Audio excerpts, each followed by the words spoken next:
ایک چھوٹے سے شہر میں 3 دوست رہتے تھے۔ ان کے نام تھے علی، حمزہ اور زینب۔ تینوں بہت اچھے دوست تھے۔ وہ اسکول بھی ساتھ جاتے تھے اور شام کو کھیلتے بھی ساتھ تھے۔ لیکن آہستہ آہستہ ایک چیز بدلنے لگی۔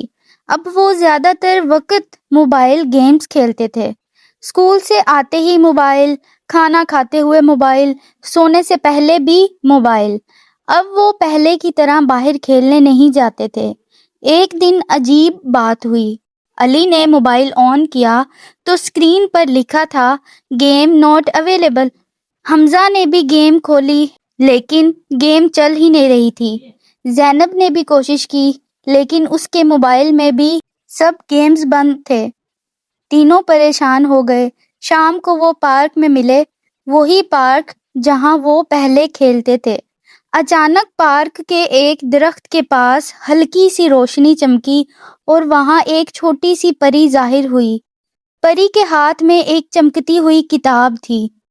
پری نے مسکرا کر کہا، میں کتابوں والی پری ہوں۔ تینوں حیران رہ گئے۔ پری نے کہا، تم لوگ پہلے بہت خوش رہتے تھے۔ تم کھیلتے تھے، ہنستے تھے، باتیں کرتے تھے، لیکن اب تم صرف موبائل دیکھتے ہو۔ پھر پری نے کہا، اگر تم اپنی گیمز واپس چاہتے ہو تو تمہیں 3 کام کرنے ہوں گے۔ پہلا کام علی کے لیے تھا۔ علی، آج شام اپنے دادا سے ایک پرانی کہانی سنو۔ دوسرا کام حمزہ کے لیے تھا۔ حمزہ، کسی چھوٹے بچے کے ساتھ پارک میں کھیلنا ہے۔